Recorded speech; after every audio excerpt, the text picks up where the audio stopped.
Generasi milenial itu yang tadi saya sebutkan sama generasi Z itu. Mungkin untuk pemilu yang 2024 itu akan dominan lebih banyak kepada milenial sama generasi Z. Karena kenapa? Mereka umurnya ketika ini survei dari BPS 2021 Pak kemarin. Untuk yang milenial itu di Indonesia itu mendapati 40%.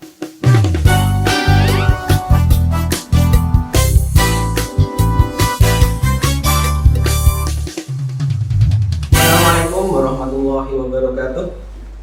Hai teman pemilik, jumpa kembali di Bromo Podcast. Ngobrol bareng Demokrasi Podcast resmi KPU Kabupaten Probolinggo. Teman pemilih, pada acara Bromo Podcast kali ini kita kedatangan tamu yang spesial. Tentunya teman pemilih kali ini penasaran kan? Siapa sih sosok yang ada di samping kita hari ini? Tentu biar tidak panjang lebar, mari kita perkenalkan langsung narasumber kali ini, Mas Emon. Ya, sebelumnya Assalamualaikum warahmatullahi wabarakatuh. Sebelum saya perkenalan diri, saya ingin menyapa, hai teman pemilih. Ya, perkenalkan, nama saya Yahya Oleh Abdillah, biasa dipanggil Emon. Nama lapang bisa dipanggil Emon.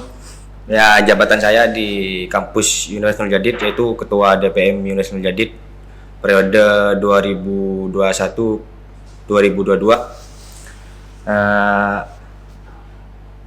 Fakultas saya di Universitas Nur Jadid, Fakultas Teknik, Prodi Rekayasa Berkat Lunak. Alamat saya Maron Kidul, Kecamatan Maron, Kabupaten Probolinggo. Baik, tentunya sekarang teman pemilih udah bisa sedikit tahu kan tentang siapa sih yang cowok berada di samping saya kali ini, yaitu Mas Emon. Tadi Mas Emon sempat bilang bahwa kali ini di jurusan teknik. Iya, betul Pak. Udah semester berapa? Semester 8. Wah, berarti kayaknya udah sebentar lagi ini udah bakalan punya predikat sarjana kali itu Mas Emon ya. Betul Pak. Nah, ngomong-ngomong di kampus, selain menjadi mahasiswa tentunya, apakah ada kegiatan-kegiatan ekstra lainnya? Saya di ekstra di PMI juga Pak. Di PMI saya ketua 3 advokasi. Kalau yang di intra saya ketua DPM Pak, Dewan Perwakilan Mahasiswa Universitas Nur Jadid. Terus kemarin sempat jadi ketua pemilu juga. Wah, di pemilu ternyata teman pemilih narasumber kita kali ini merupakan sebagai ketua, di mana ketua Dewan Perwakilan Mahasiswa. Wah, ini tentunya Mas Emon nih sudah tidak asing lagi sepertinya untuk bagi para mahasiswa ataupun sekalipun mahasiswi Universitas Nur Jadid. Nah, dalam dunia DPM tentunya Mas Emon sudah banyak memahami tentang sebuah organisasi ini tentunya ya. Bagaimana? Mungkin sedikit Mas Emon ketika menjabat sebagai ketua tentunya ada pengalaman yang ya bisa dibilang unik lah selama menjabat sebagai ketua. Ya, mungkin karena ketika hanya menjalani sebagai mahasiswa tentunya berbeda kalau sambil menekuni kegiatan-kegiatan lain, kan begitu Mas Emon. Mungkin Mas Emon bisa sedikit saja bercerita pengalamannya di DPM ya. Iya. Ya, alhamdulillah banyak pengalaman dan ilmu yang didapat di DPM Pak. Ya, tentang DPM kan kayak kalau di luar kan kayak DPR Pak. Kalau di miniatur kan DPM Pak di kampus. Iya. Nah, jadi kemarin sempat safari legislatif ke kantor DPRD Kabupaten Probolinggo. Berarti di atasnya ada presidennya berarti kalau gitu ya.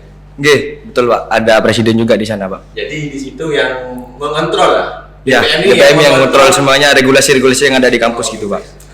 Nah, kemarin ada proker Komisi 4 yaitu pemilihan baru berjalan kemarin Pak. Di tanggal 7 untuk pemilihannya kemarin. Ya mungkin ya bisa tahulah sedikit tentang pemilu kan kampus kan miniatur negara gitu Pak ya. Iya, iya. Mungkin agak tidak jauh berbeda dengan negara yang asli gitu Pak. Ya mungkin pengalaman lebih banyak ya sering di DPM atau di Pres, Intra atau Ekstra. Mungkin teman-teman yang lain bisa aktif di organisasi tersebut gitu Pak. Biar banyak pengalaman juga nanti Pak gitu.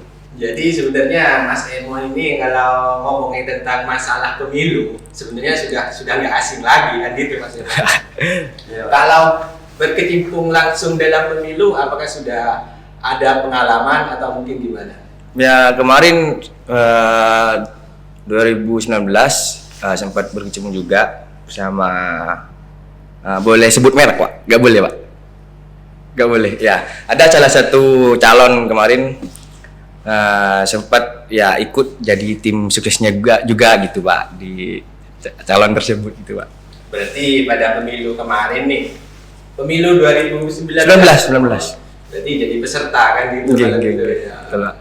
Cuman sedikit banyak ketika ketemu sama pihak-pihak penyelenggara di tingkat desa, tingkat kecamatan atau mungkin tingkat kabupaten, mungkin sering berinteraksi mungkin kalian selama jadi tim sukses. Iya betul Pak. Iya belusukan itu Pak.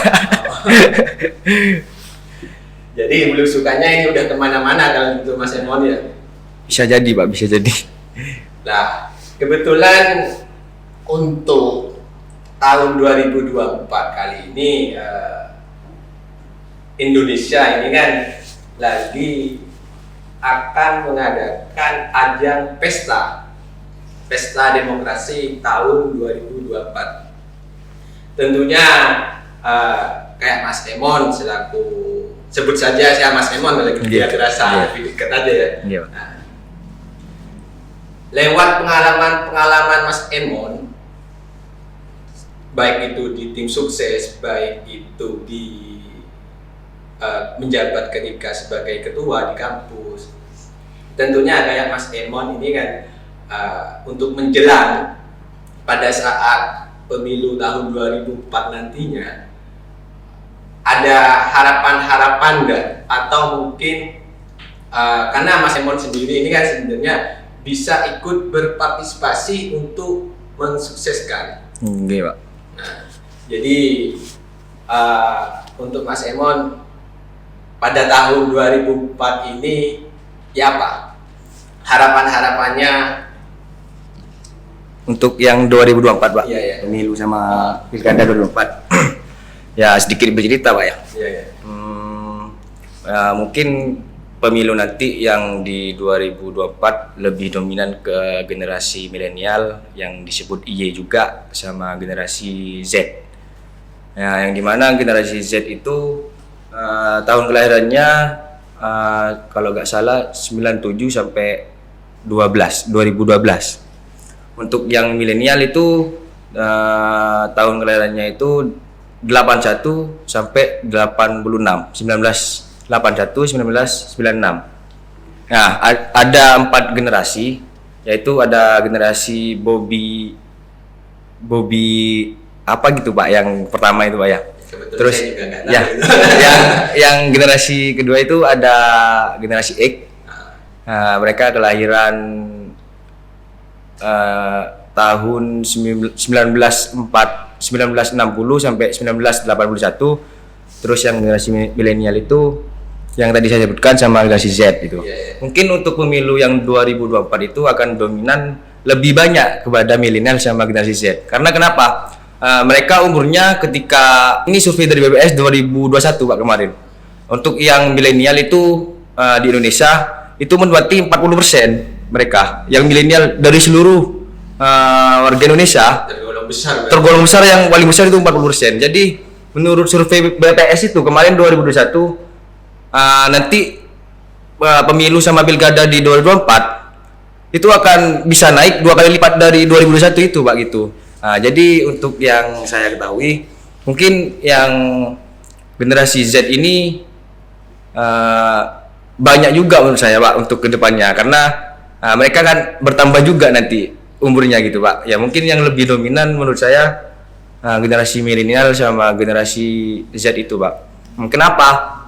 Ya karena untuk generasi Z sendiri, ini kan generasi serba teknologi, Pak. Nggak bisa jauh dari HP gitu, Pak, ya. Ya, mereka bisa didoktrin-doktrin melalui sosial media atau gimana. Nah, untuk yang generasi milenial, ini generasi pemalas katanya, Pak, yang di sana, Pak. Sejarahnya gitu kan, Pak, ya. Ya, saya serasa apa dah? Saya kan generasi milenial, Pak. Tahun kelahiran di dalamnya berarti. iya, 90-an gitu, Pak. Malas kalau gitu. Ya mungkin ada malas, Pak, gitu ya. Malas bangun pagi gitu, Pak. Ya, mungkin harapan saya untuk pemilu di tahun 2024, Pak, ya. Ya mungkin secara demokrasi jujur dan adil. Mungkin itu dari saya, Pak, untuk harapan kedepannya untuk pemilu 2024, Pak.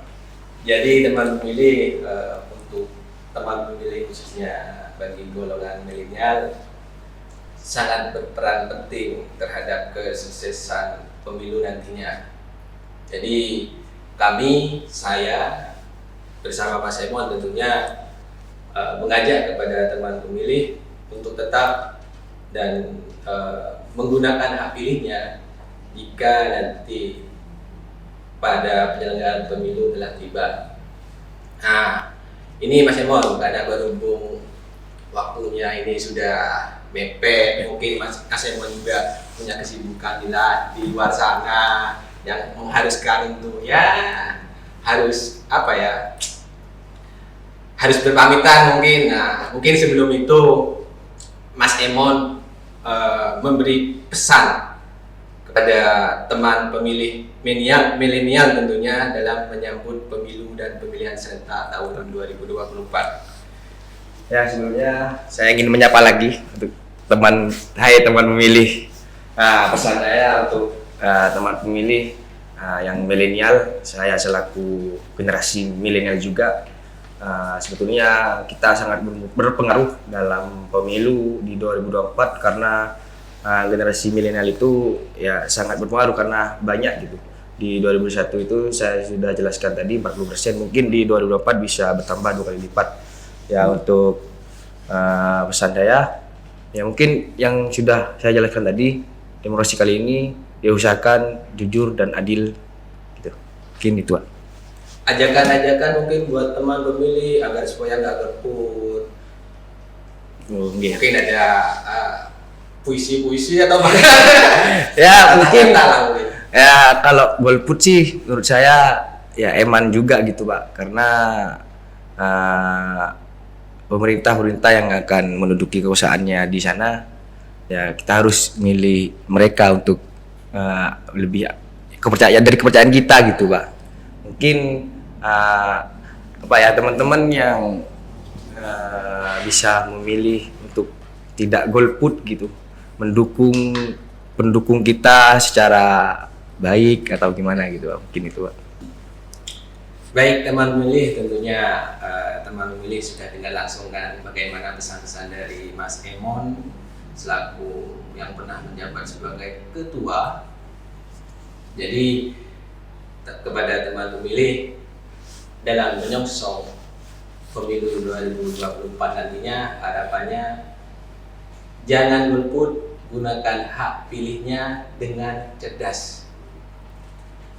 Baik, terima kasih kepada Mas Emon untuk pertemuan pada hari ini, dan semoga saja kita nanti masih dipertemukan lagi dalam mungkin di tempat yang sama atau bahkan di tempat yang berbeda kan gitu, Mas Emon ya. Oke, baik. Baik teman pemilih, sekian podcast pada kesempatan kali ini. Jangan lupa ya, gunakan hak pilih Anda pada pemilu dan pemilihan serentak tanggal 14 Februari tahun 2024 dan tanggal 27 November tahun 2024. Kami mohon maaf apabila terdapat kesalahan. Tetap sehat, tetap semangat, dan jangan lupa tentunya kepada teman pemilih untuk like, share, and subscribe. See you next time. Assalamualaikum warahmatullahi wabarakatuh.